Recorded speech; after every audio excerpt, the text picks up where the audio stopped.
Ready? হ্যাঁ, আসসালামু আলাইকুম সুপ্রিয় শিক্ষার্থীবৃন্দ।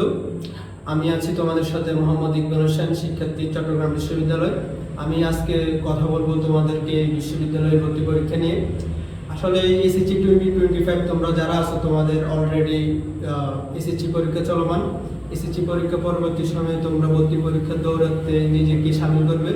ভর্তি পরীক্ষার এই দৌড়াতে নিজেকে টিকিয়ে রাখতে হলে ফার্স্ট অফ অল তোমাকে সঠিক ট্র্যাকে থাকতে হবে। সঠিক ট্র্যাকে বলতে সঠিক দিক নির্দেশনা এবং কি কি পড়তে হবে, কি কি ছাড়তে হবে এটা জানতে হবে। বিশ্ববিদ্যালয় ভর্তি পরীক্ষা প্রস্তুতি সবচেয়ে প্রথম কথা হচ্ছে তোমাকে পড়ার চেয়ে বুঝতে হবে তোমাকে এখানে কি কি টপিকসগুলো ছাড়তে হবে। তুমি যদি এটা বুঝতে পারো তাহলে তোমাদের বিশ্ববিদ্যালয় ভর্তি প্রস্তুতি এখানে 50% কমপ্লিট হয়ে যায়। তুমি গদ বাধা যদি শুধু পড়তেই থাকো তাহলে তুমি বিশ্ববিদ্যালয় ভর্তি পরীক্ষায় তুমি দৌড়াতে টিকে থাকতে পারবে না। এই বিশ্ববিদ্যালয় ভর্তি পরীক্ষায় কিন্তু সব টপিকস থেকে প্রশ্ন আসে না। যেমন বাংলা বলো, ইংলিশ বলো, জিকে বলো বা অন্যান্য যে সাবজেক্টগুলো আছে এখানে টপিকস কিন্তু অনেক আছে, কিন্তু সব টপিকস থেকে কিন্তু বিশ্ববিদ্যালয় ভর্তি পরীক্ষায় প্রশ্ন আসে না। তোমাকে ফার্স্ট অফ অল বুঝতে হবে কোন কোন টপিকস থেকে কোশ্চেন আসবে। তোমরা যারা এসএসসি 2024 আসো, গত বছর বিশ্ববিদ্যালয় ভর্তি পরীক্ষা দিয়েছ, অনেকেই স্বপ্নের বিশ্ববিদ্যালয়ে পা রাখতে পেরেছ, একটি সিট নিজের ঘরে রাখতে পেরেছ, কিন্তু অনেকেই পারো না। যারা সেকেন্ড টাইমের আসো তোমরা ফার্স্ট টাইমে যে ভুলগুলো করছো এই ভুলগুলো শুধরে সেকেন্ড টাইমে কিভাবে একটি সিট নিজের দখলে আনবা সেই চেষ্টাই করবা আমি আশা করি। আসলে আমি আজকে তোমাদের সামনে আলোচনা করব সকল বিশ্ববিদ্যালয়ের জন্য বাংলার কি কি টপিকগুলো তোমাকে অবশ্যই পড়তে হবে। এই টপিকগুলো যদি তুমি শেষ করতে পারো আমি আশা করি তুমি যে কোনো একটি পাবলিক বিশ্ববিদ্যালয়ের সিট নিজের করে রাখতে পারবে। আসো আমরা কি কি টপিকসগুলো পড়তে হবে আমি সেইগুলো তোমাদের সাথে আলোচনা করি। বাংলা তিনটা পার্ট আছে বিশ্ববিদ্যালয় ভর্তি পরীক্ষার জন্য। বাংলায় তিনটা পার্ট, একটা হচ্ছে বাংলা প্রথম পত্র, একটা বাংলা দ্বিতীয় পত্র, আর একটা হচ্ছে মুখস্থ অংশ।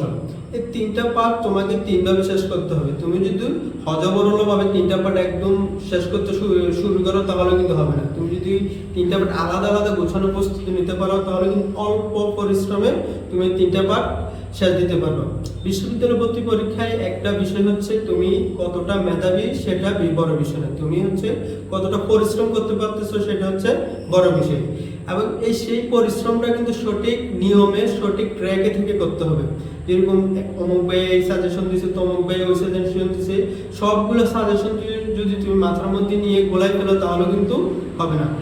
সঠিক দিক নির্দেশনা এবং সঠিক ট্র্যাকে থেকে সিলেক্টেড টপিকসগুলো যদি তুমি পড়তে পারো ভালোভাবে তাহলে কিন্তু তোমার বিশ্ববিদ্যালয় ভর্তি পরীক্ষা প্রস্তুতি 100% কমপ্লিট হয়ে যাবে। এখন বাংলা নিয়ে আমি যদি কথা বলে দেখো, বাংলা আমি প্রথমে বাংলা প্রথম পত্র নিয়ে আলোচনা করি।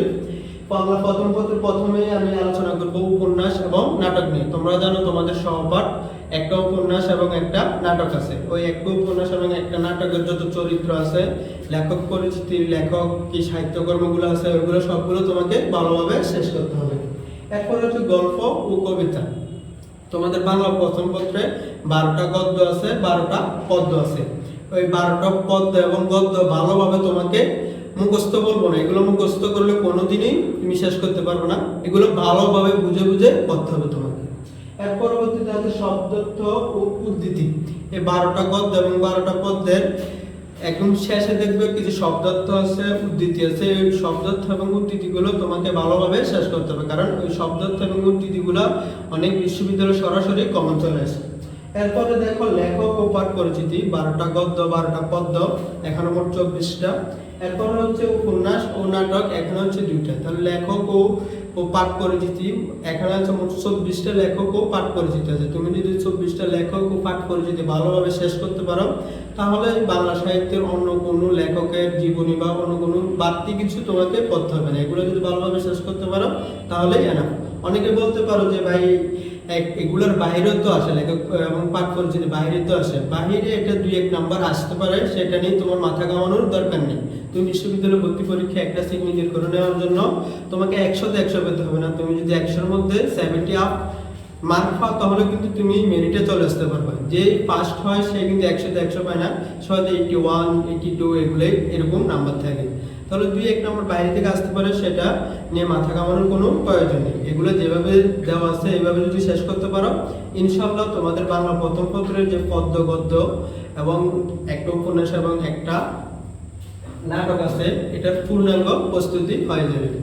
এরপরে আমি কথা বলবো তোমার বাংলা দ্বিতীয় পত্র নিয়ে। বাংলা দ্বিতীয় পত্রে অনেকেরই সমস্যা নেই, অনেকেরই গ্রামাটিক্যাল পার্ট যে বেসিক আছে, বেসিকগুলো অনেক আগ থেকে ক্লিয়ার করা থাকে না। অনেক যারা সায়েন্স বা বিজ্ঞান বিভাগ থেকে পরীক্ষা বিভাগ পরিবর্তন করব, তাদের বাংলা তৃতীয় পত্রে অনেক সমস্যা থাকে। ওই সমস্যাগুলো সমাধান করার লক্ষ্যে আমরা একটা প্রি এডমিশন বেচ চালু করতে চাইতেছি কিছুদিন পরে। তোমরা যদি প্রি এডমিশন বেচে যুক্ত হতে চাও, তাহলে আমাদের এক ভিডিওর নিচে দেওয়া হোয়াটসঅ্যাপ নম্বরে যোগাযোগ করতে পারো। বাংলা তৃতীয় পত্রে আর কি কি টপিকসগুলো থাকবে দেখো। প্রথম হচ্ছে সমাস। সমাস আমরা বিভিন্ন সমাস, এরপর হচ্ছে কারক বিভক্তি, প্রকৃতি প্রত্যয়, নতবিধান ও শতবিধান, এরপর হচ্ছে পুরুষ ও সংখ্যাবাচক শব্দ ধ্বনি, এরপর হচ্ছে ছন্দ অলংকার, সাহিত্য যুগ, সাহিত্যের ইতিহাস, বচন। এই টপিকসগুলোর আগে তোমাকে ফার্স্ট অফ অল তোমাকে এগুলোর বেসিকগুলো ক্লিয়ার করে বেসিক স্ট্রং হতে হবে। তুমি যদি বেসিকগুলো ক্লিয়ার করে ফেলতে পারো, তাহলে বাংলা দ্বিতীয় পত্র যেখান থেকে প্রশ্ন আসুক না কেন তুমি কিন্তু উত্তর করতে পারবে। যদি বেসিকের মধ্যে ঘাটতি থাকে তাহলে কিন্তু তুমি সেটা উত্তর করতে পারবে না। এখন এই বাংলা প্রথম পত্র এবং বাংলা দ্বিতীয় পত্র পড়ার কিছু টেকনিক আছে। তুমি বাংলা প্রথম পত্র গুলো পড়ার প্রথম তুমি এখানে যে উপন্যাস আছে, নাটক আছে, গল্প আছে, কবিতা আছে, সবগুলা টপিকস এখানে সবগুলো চ্যাপ্টার বা গল্প উপন্যাস তুমি আগে পড়ে ফেলবা। পড়ার পরে বাজারে বিভিন্ন জয়গলি আছে, তারপরে কিংবদন্তি আছে, অভিযাত্রী আছে, যে কোনো একটা বই থেকে এগুলা যে বিগত সালে আসা বিভিন্ন বিশ্ববিদ্যালয়ে যে ভর্তি পরীক্ষার মধ্যে যে কোশ্চেনগুলো আছে ওই কোশ্চেনগুলো একবারে শেষ করে ফেলবা। এখন যে বাংলা দ্বিতীয় পত্রের ক্ষেত্রে সেম কথা, তুমি আগে বেসিকগুলো স্ট্রং করবে। বেসিকগুলো স্ট্রং করার পর যে বাংলা বাজারে যেসব বইগুলো আছে, অভিযাত্রী বলো, কিংবদন্তি বলো, জয়গলি বলো, যে কোনো একটা বই থেকে তুমি কি করবা, এখানে বিগত সালে বিভিন্ন ব্যাংক, বিসিএস এবং বিভিন্ন পাবলিক বিশ্ববিদ্যালয়ে আসা প্রশ্নগুলো সুন্দরভাবে শেষ করে ফেলবে। এটা যদি করতে পারো তাহলে তোমার বাংলা প্রথম পত্র এবং বাংলা গ্রামার এখানে 100% পূর্ণাঙ্গ প্রস্তুতি হয়ে যাবে। এখন বাংলার আরেকটা পাঠ হচ্ছে যেখান থেকে কোশ্চেন আছে, সেটা হচ্ছে মুখস্থ পাঠ। এই পাঠটা তোমাকে সম্পূর্ণ মুখস্থ করতে হবে, এখানে মুখস্থ করা ছাড়া কোনো উপায় নেই। আমি কি কি টপিকস থেকে এখান থেকে কোশ্চেন আছে আমি বলি দেখো। শব্দার্থ, এই শব্দার্থ এবং এই শব্দার্থ কিন্তু পার্থক্য আছে।